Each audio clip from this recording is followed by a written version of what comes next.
अस्सलाम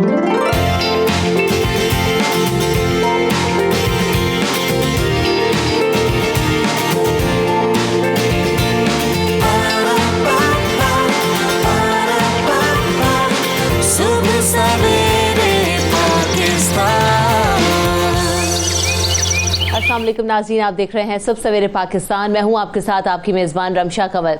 हर सुबह का आगाज़ करते हैं अच्छी बात के साथ, अच्छी सोच के साथ, ताकि हमारी ज़िंदगियों में बेहतरी आए और हमारा जो आगे आने वाला दिन है वो पॉजिटिव रहे और हम अच्छे तरीके से ज़िंदगी को प्लान कर सकें और गुजार सकें।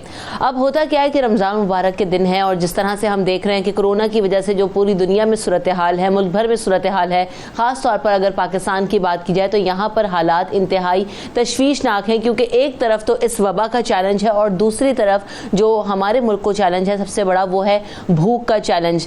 तो अब हमें करना क्या है कि रोज़ा सिर्फ भूखे रहने का नाम नहीं है, रोज़ा उस एहसास का नाम है कि हम दूसरे का एहसास करें, दूसरे की तकलीफ़ का एहसास करें। जो लोगों को खाना मैसर नहीं है या जो लोग फाके किया करते हैं, जिन लोगों के दस्तरखानों पर आपके दस्तरखानों जैसी नेमत नहीं है, अनवाओ इक़साम के जो है वो नेमतें नहीं हैं, खाने नहीं हैं, तो उनका एहसास करें। अब एहसास कैसे पैदा होगा कि अल्लाह ताला ने हमें ये भूखा रहने के लिए नहीं हमें रोज़ा बनाया, कि अल्लाह ताला को हमारी शायद इस इबादत की ज़रूरत भी ना हो, लेकिन ये सिर्फ एहसास दिलाने के लिए ज़रूरत थी कि रोज़े को रखा जाए और तमाम लोग मुसलमान जितने भी हैं वो इस दर्द को, इस तकलीफ़ को महसूस कर सकें। और जब आप किसी भी दर्द को, तकलीफ़ को महसूस करते हैं, उसका एहसास करते हैं, तो आप दूसरे की मदद करने की या उसकी तकलीफ़ को दूर करने की कोशिश करते हैं। तो हमें चाहिए कि हम इस रोज़े में ज़्यादा से ज़्यादा इस रोज़े की अफादियत को हासिल कर सकें। जहाँ पर हम रोज़ा रख रहे हैं अपने जिस्म के लिए, अल्लाह ताला के लिए, उसकी रूह के लिए, तो बेहतर यही है कि हमें दूसरों का एहसास करते हुए दूसरों की मदद करनी है। जिन लोगों के दस्तरखानों पर आपके जैसे दस्तरखानों की नेमत नहीं है, तो कोशिश कीजिए कि अपने दस्तरखान में से कुछ हिस्सा उन तक पहुँचाइए। जो जिस कैपेसिटी में आप मदद कर सकते हैं, एहसास करते हुए एक दूसरे की मदद कीजिए ज़्यादा से ज़्यादा। सुबह सवेरे पाकिस्तान।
ये ज़मीं जब ना थी, ये जहाँ जब ना था, जब ना थी, ये जहाँ जब ना था, चाँद सूरज ना थे, आसमां जब ना था, चाँद सूरज ना थे, जब ना था, राज़े हक भी किसी पर आया जब ना था, राज़े हक भी किसी पर आया जब ना था, जब ना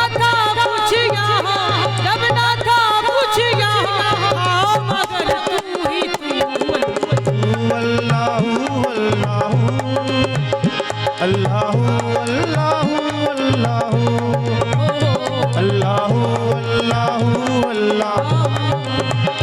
अल्लाहु अल्लाहु अल्लाहु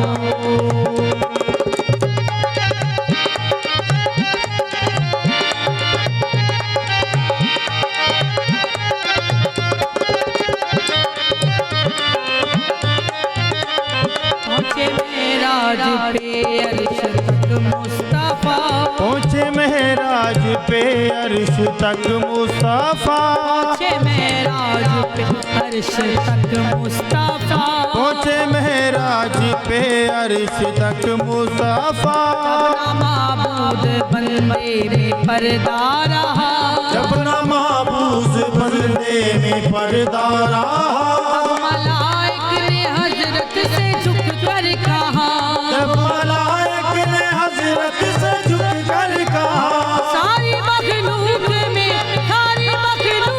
में हक नुमा तू ही तू। अल्लाहु अल्लाहु अल्लाहु अल्लाहु अल्लाहु अल्लाहु अल्लाहु अल्लाहु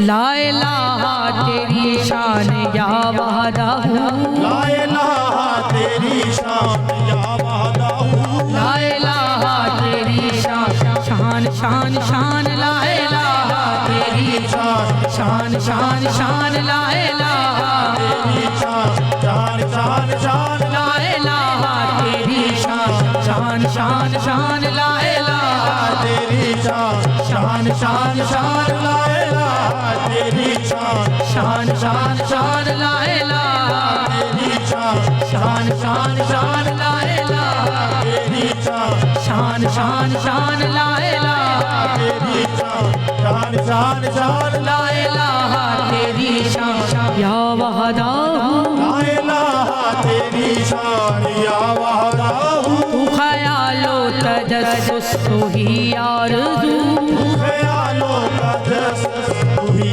आरज़ू, आँख की रोशनी दिल की आवाज़ तू, आपकी रोशनी दिल की आवाज़ तू, था भी तू है भी तू, था भी तू है भी तू, होगा भी तू ही तू। अल्लाहु अल्लाहु अल्लाहु अल्लाहु ओ अल्लाहु अल्लाहु अल्लाहु अल्लाहु अल्लाहु अल्लाहु, ओ अल्लाहु अल्लाहु अल्लाहु अल्लाहु अल्लाहु अल्लाहु, ओ अल्लाहु अल्लाहु अल्लाहु अल्लाहु।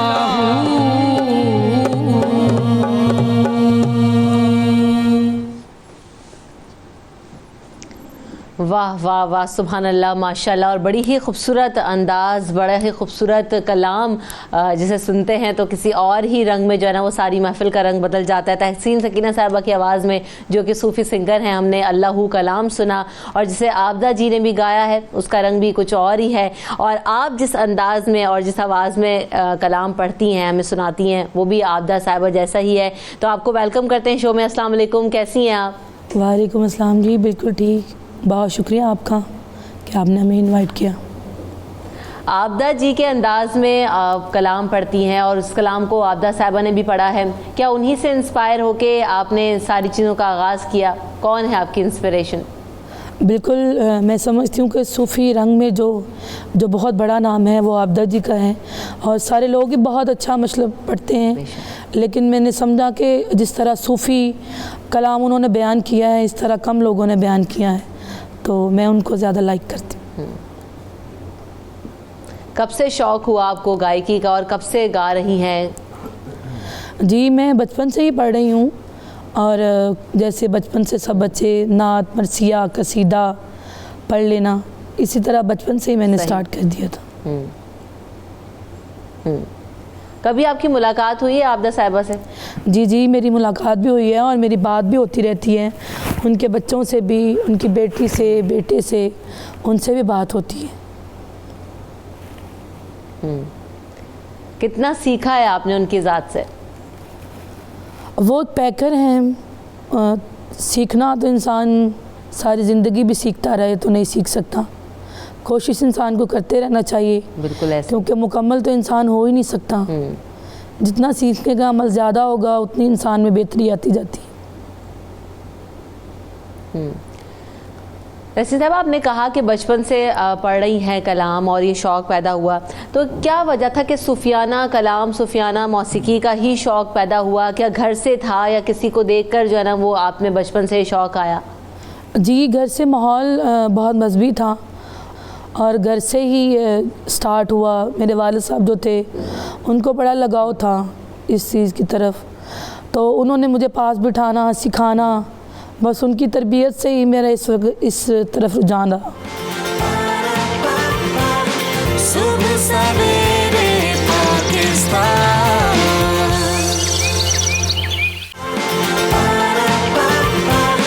सुबह सवेरे पाकिस्तान।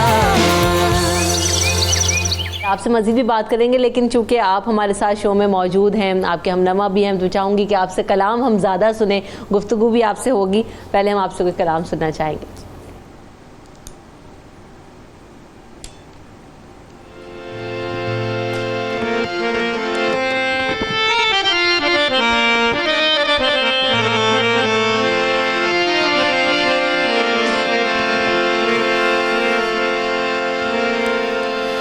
किस्मत में मेरी चैन से जीना लिख दे, डूबे न कभी मेरा सफीना लिख दे।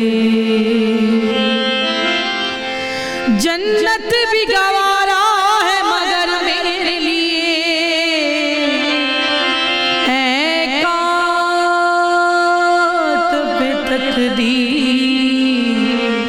मदीना लिख दे। ताजदारे हरम हो निगाहे करम,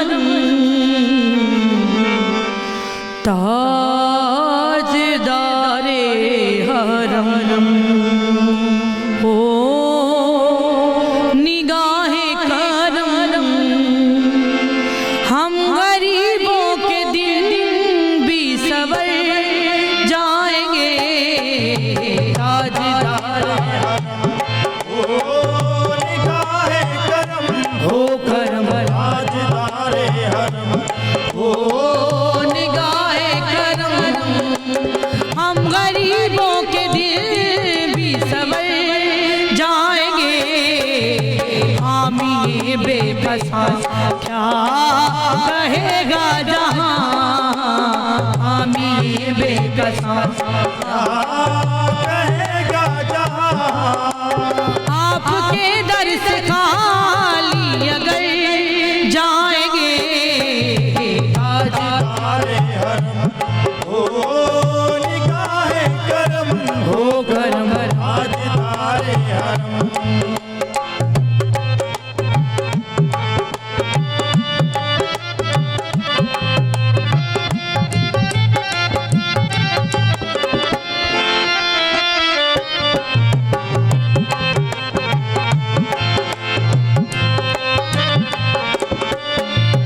कोई अपना नहीं हम के मारे हैं हम, कोई अपना नहीं हम के मारे हैं।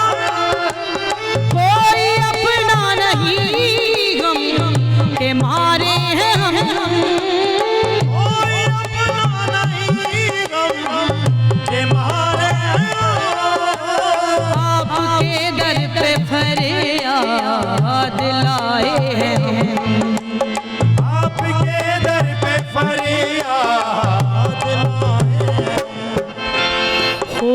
निगाहे करम, ओ निगाहे करम, वरना चौखट पे हम, ओ निगाहे करम, वरना चौखट पे हम आपका नाम लेके मर जाएंगे।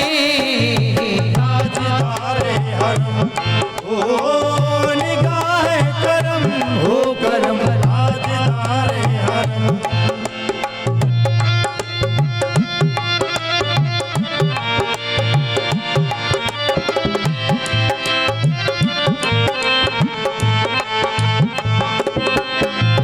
मैं कशो मदीने चले, मदीने चले, मैं कशो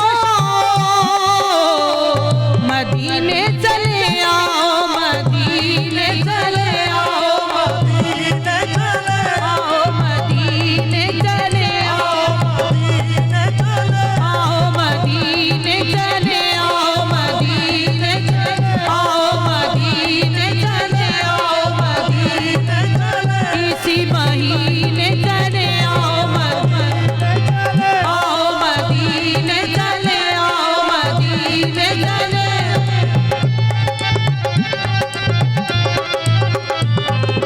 मैं कशो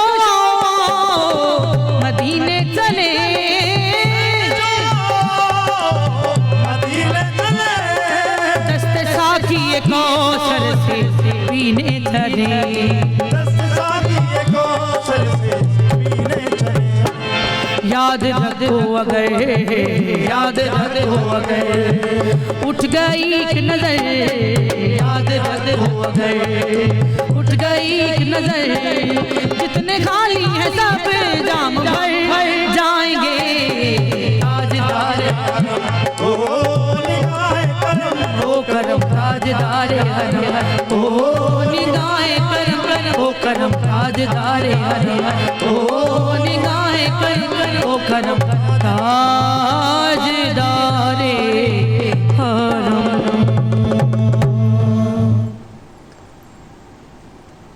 सुभान अल्लाह, माशाल्लाह, क्या कलाम, और फिर किस खूबसूरत अंदाज में आपने उसको पढ़ा है। आपका पसंदीदा कलाम कौन सा है? सब कलाम ही बहुत अच्छे हैं। मेरा एक कलाम था घड़ोली जो बहुत वायरल हुआ, वो मुझे बहुत पसंद है।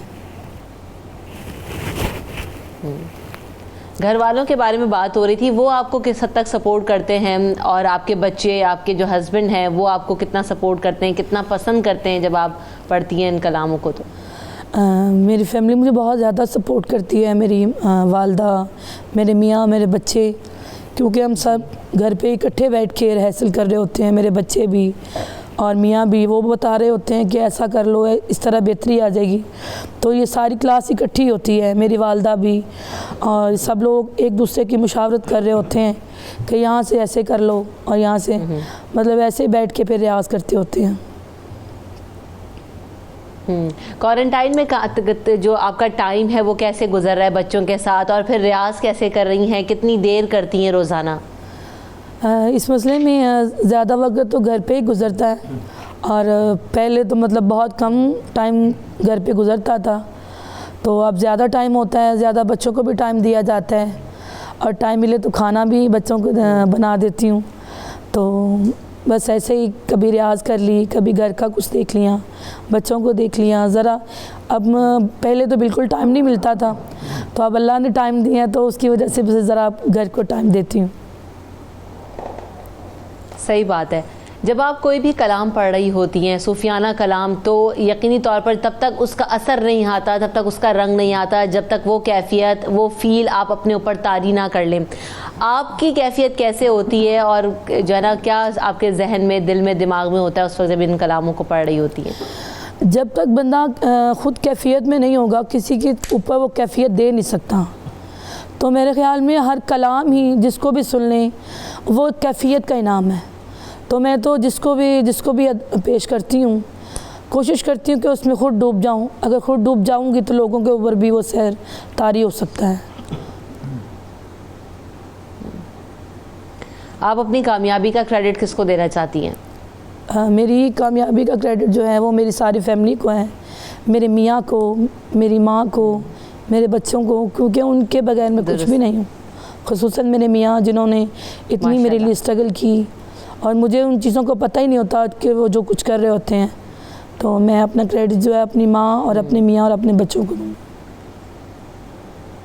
चलें, अल्लाह ताला आपको और तरक्की दे, अपने बच्चों के साथ, अपने शौहर के साथ, अपनी वालदा के साथ अच्छा टाइम आप स्पेंड भी कर रही हैं, और अल्लाह ताला और जो है ना वो आपको कामयाबी अता करे। आपने बताया कि आपका जो फेवरेट कलाम है वो घड़ोली है, तो हम चाहेंगे कि रुखसत पे जाने से पहले, ब्रेक पे जाने से पहले आपसे वो कलाम भी ज़रूर सुने। जी।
हसन हुसैन अली दा जाया,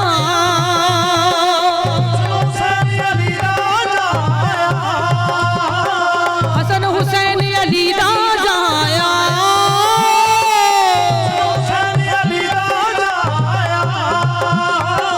पारी मत दा सिर ते जाया,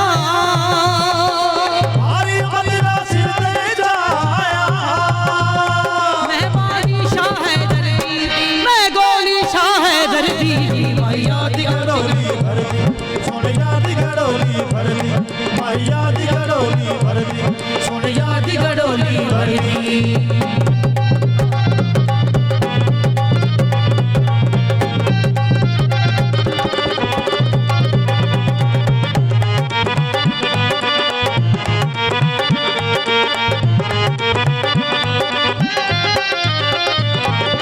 पीर पीरा हजरत मीरा,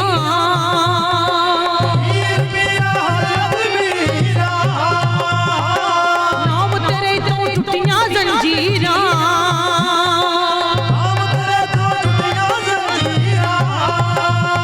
मैं हर दम रब रब करती, मैं हर दम मोला मोला करती, मैया दी घड़ोली मैया दी घड़ोली भरदी, मैया दी घड़ोली भरदी, सोने याद घड़ोली भरदी। झूम चढ़खड़ा चढ़खड़ा झूम चढ़खड़ा चढ़खड़ा झूम चढ़खड़ा चढ़खड़ा झूम चढ़खड़ा चढ़खड़ा झूम चढ़खड़ा चढ़खड़ा झूम चढ़खड़ा चढ़खड़ा झूम चढ़खड़ा चढ़खड़ा झूम चढ़खड़ा चढ़खड़ा झूम चढ़खड़ा चढ़खड़ा झूम चढ़खड़ा चढ़खड़ा झूम चढ़खड़ा चढ़खड़ा झूम चढ़खड़ा साया तेरी कत्तन वाली जीवे, चढ़खड़ा साया दा मेरी कत्तन वाली जीवे, कत्तन वाली जीवे, कत्तन वाली जी लड़ियां बटन वाली जीवे, चढ़खड़ा चढ़खड़ा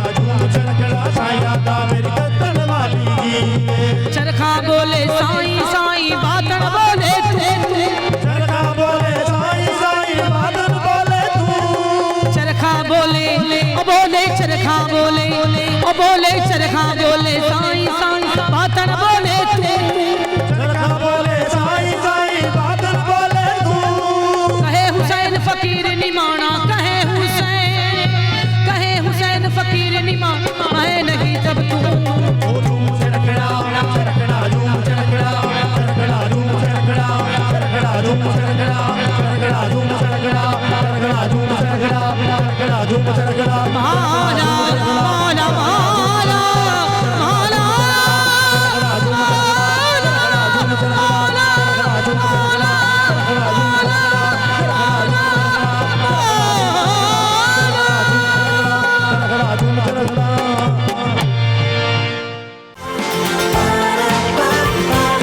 सुबह सवेरे पाकिस्तान।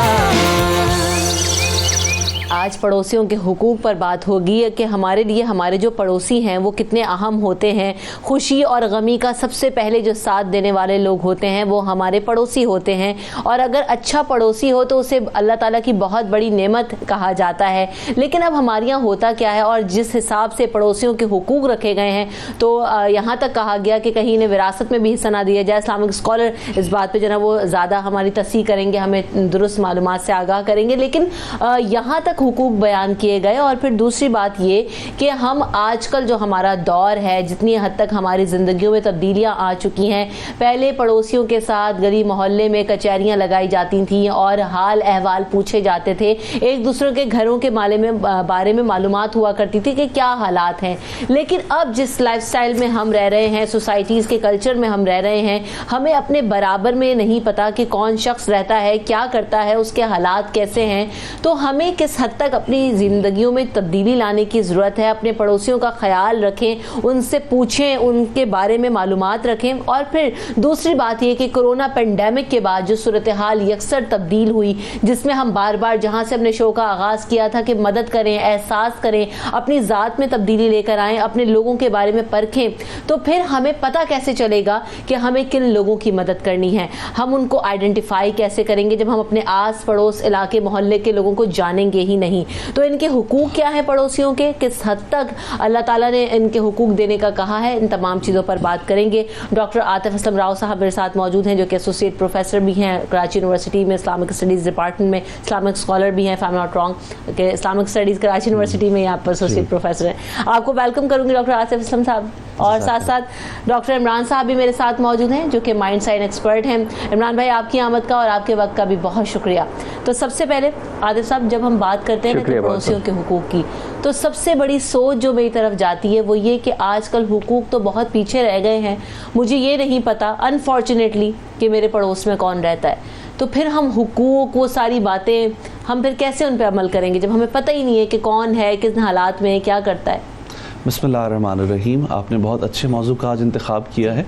इसकी सबसे बड़ी वजह यह है कि हम दीन की तालीमात से दूर हो गए हैं, और उस दूरी में का नतीजा ये है कि हमें ये तक मालूम नहीं होता कि हमारे पड़ोस में कौन रहता है। हालांकि पड़ोसियों के हुकूक इस हद तक हैं कि उम्मुल मोमिनीन हज़रत आयशा सिद्दीक़ा रज़ियल्लाहु ताला अन्हा फरमाती हैं कि हमें पड़ोसियों के बारे में हुज़ूर सल्लल्लाहु अलैहि वसल्लम फरमाते हैं कि इस कदर ताकीद की गई कि हुज़ूर सल्लल्लाहु अलैहि वसल्लम मान होने लगा कि कहीं पड़ोसी को विरासत में भी हकदार ना बना दिया जाए।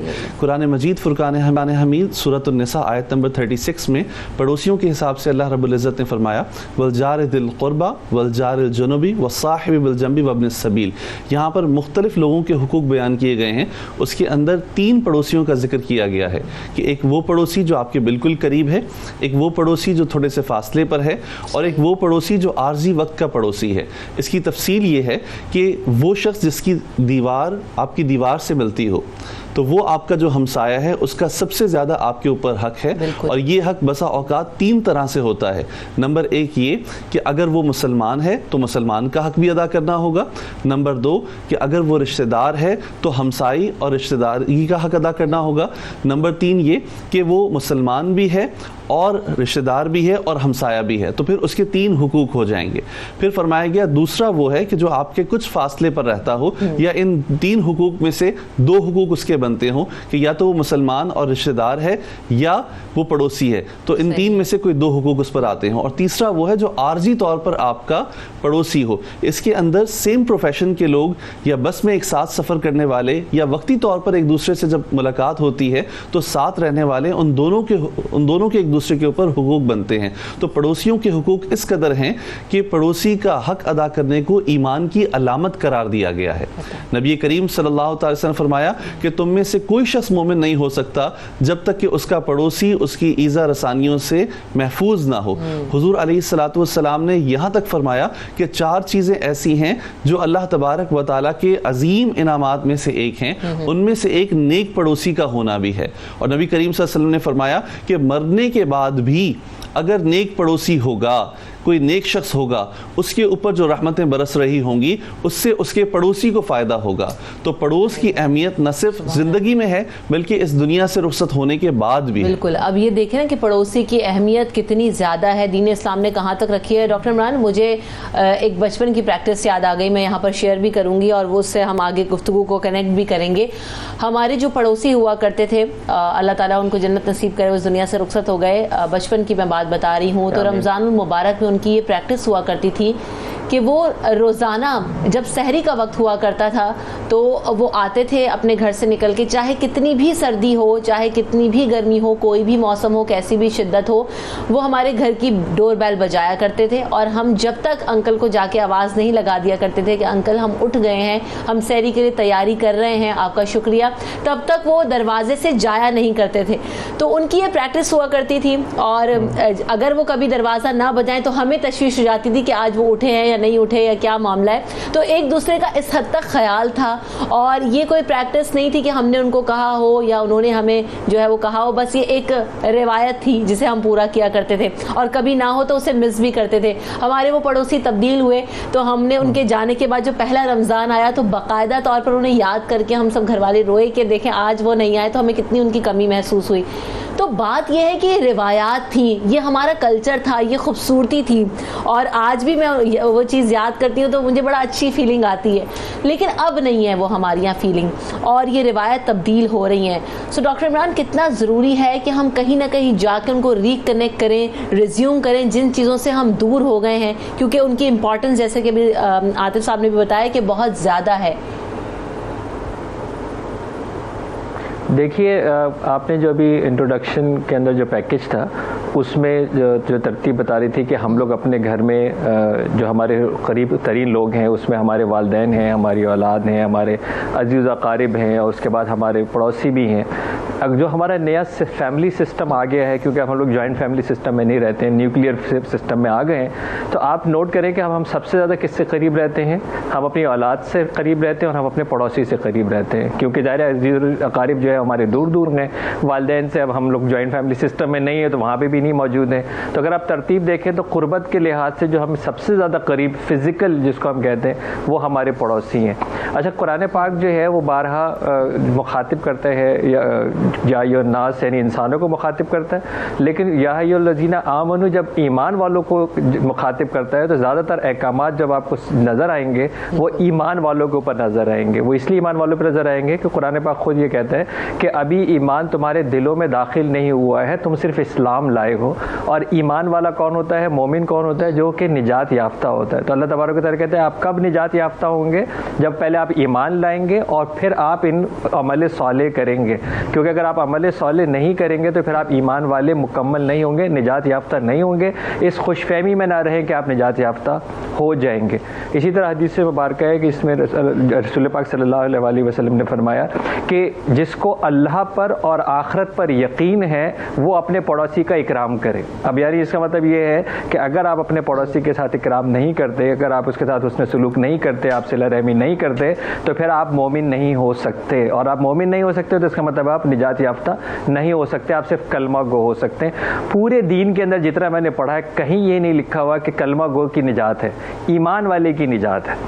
यानी ला इलाहा इल्लल्लाह मोहम्मद रसूलुल्लाह कह के आप निजात याफ्ता नहीं हो जाएंगे जब तक आप ईमान और अमल सालेह के तकाजे पूरे नहीं करेंगे। तो इसलिए हमने, क्योंकि हम उसकी हकीकत को नहीं समझते, इसलिए हमने इसको लाइट लिया हुआ है। दूसरी तरफ जो सूरह निसा की आयत नंबर 36 जो प्रोफेसर साहब ने जिसका हवाला दिया है, उसमें जो तीसरा वाला पहलू है ना, वो बहुत इंपॉर्टेंट है, जिसको हम लोग शायद उसका जिक्र भी नहीं करते, और वो है कि जिसको आप कहते हैं कि जो टेम्परेरी हैं, जो पहलू के आपके साथी हैं। पहलू के साथी कौन से? मैं और आप इस वक्त पड़ोसी हैं। जितनी थोड़ी देर हम आपके एक दूसरे से साथ कनेक्ट हैं, जहां हम बैठेंगे हम एक दूसरे के पड़ोसी हो जाएंगे। हम एक बस में बैठेंगे तो हम एक दूसरे के पड़ोसी हो जाएंगे। हम किसी ऑफिस में काम करेंगे, हम एक दूसरे के पड़ोसी हो जाएंगे। अगर हम कोई स्टोर के ऊपर लाइन में कुछ लेने के लिए खड़े हुए होंगे काउंटर के ऊपर भी, तो भी उस वक्त भी हम एक दूसरे के पड़ोसी हो जाएंगे। तो उसका मतलब ये कि हमारे एक दूसरे के ऊपर हुकूक शुरू हो जाएंगे। और हुकूक बेसिकली है क्या? पड़ोसियों के साथ सिला रहमी करना है। अच्छा, सिला रहमी क्या होता है? हम सिला रहमी की क्या बात समझते हैं कि मैं आपसे बहुत अच्छी तरह बात करूंगा, आप मुझसे बहुत अच्छी तरह बात करेंगे। ये सिला रहमी नहीं है, ये तो बदला है। यानी मैं आपसे अच्छी बात कर रहा हूँ, आप मुझसे अच्छी बात कर रहे हैं, इसमें सिला रहमी क्या हो गया? सिला रहमी ये होगा कि अगर कोई शख्स आपको लगता है कि आपसे उस तरह पेश नहीं आ रहा जिस तरह आपकी तवक्कात है, उसके बावजूद भी आप अपना रवैया नरम रखेंगे, आप अपना रवैया खैर खाई का रखेंगे, आप अपना केयरिंग होंगे। यानी एक्सपेक्टेशन ये नहीं है कि वो मेरे लिए केयरिंग होगा तो ही मैं जाके केयरिंग होगा, ऐसा नहीं है। मुझे हर हाल में केयर करनी है क्योंकि वो मेरा साथी है, टेम्परेरी साथी है, वक्ती साथी है। इसको आप सिला रहमी कहेंगे। तो हमने क्या समझा कि यार वो हम तो टिकटॉक पे आ गए ना, 1 to 1 के ऊपर आ गए, बदले की ज़िंदगी के ऊपर आ गए। वो हमसे बात नहीं करता, हमें भी बात करने की ज़रूरत नहीं है। वो हमें कॉल नहीं करता, हमें भी कॉल करने की ज़रूरत नहीं है। हमें तो अनफॉर्चुनेटली ये भी सिखाया गया कि जब मतलब ही नहीं है तो मिलते क्यों हो। जब हम मतलब की दुनिया में आ गए, जब हम शख्सियत परस्ती की दुनिया में आ गए, जब हम आइसोलेशन की दुनिया में आ गए, जब हम मादा परस्ती की दुनिया में आ गए, जिस रेफरेंस की आप बात करो, अभी तो आप बहुत यंग हो, हम आपसे बहुत पहले के हैं। घर छोटा और दिल बहुत बड़े होते थे। अभी दिल जो है वो बहुत छोटा और घर बड़े हो गए। अब तो कमरों में रहने वाले आपस में बात नहीं करते, दीवार फांद के दूसरी तरफ क्या बात करेंगे। अभी तो ऊपर और नीचे मैसेज जो है वो दे दिया जाता है कि नीचे से ऊपर और ऊपर से नीचे जो है वो व्हाट्सएप मैसेज दिया जाता है। तो अब हम वो हुकूक कहाँ से, वो फासले हम कहाँ से कम करेंगे। और अगर किसी को और हम एक चीज़ शायद रियलाइज़ भी नहीं कर रहे, एक और जो है वो रिवायत ही बताती है कि अल्लाह के रसूल सल्लल्लाहु अलैहि वसल्लम ने फरमाया कि अल्लाह ताला फरमाते हैं कि जिसका पड़ोसी भूखा सोया उस बस्ती की हिफाजत हमारे ज़िम्मे नहीं है। तो आज अगर हम परेशान हैं, चाहे हम बैरूनी ख़तरे से परेशान हो जाते हैं, कभी हम दहशतगर्दी से परेशान हो जाते हैं, कभी हम भूख और खौफ से परेशान हो जाते हैं। क्यों परेशान हो जाते हैं? क्यों हमारे अंदर अमन नहीं है? क्यों हमारे यहाँ यासियत है? क्योंकि हमारे पड़ोसी हो सकता है कि, और भूखा से पेट का भूखा तो नहीं होता ना, और भी दुनिया की उसकी ज़रूरियात होती है जो हमें मालूम ही नहीं है। यहाँ तो बहन 3-3 अभी रमज़ान में 2 केसेस मैं जो है वो देख चुका हूँ, 3-3 दिन तक लाश लटकी रही है, पड़ोस को पता नहीं था। और मैं फ्लैट की बात कर रहा हूँ, मैं फ्लैट की बात कर रहा हूँ, यहीं गिजरी के फ्लैट की बात कर रहा हूँ। अखबार में कोट हो चुका है इसलिए बता रहा हूँ। फ्लैट की बात कर रहा हूँ, जिस फ्लैट में 3 दिन लाश लटकी हो, बदबू आने के बाद दरवाज़ा खुला हो, वहाँ पे आप अंदाज़ा कर सकते हैं कि हम एक दूसरे से कितना करीब होंगे। यहाँ पर हम इजाज़त चाहेंगे आपसे, हमें अपनी दुआओं में ज़रूर याद रखिएगा, अपना ख्याल रखिएगा, एहतियात बरतिए। अल्लाह हाफ़िज़। सुबह सवेरे पाकिस्तान।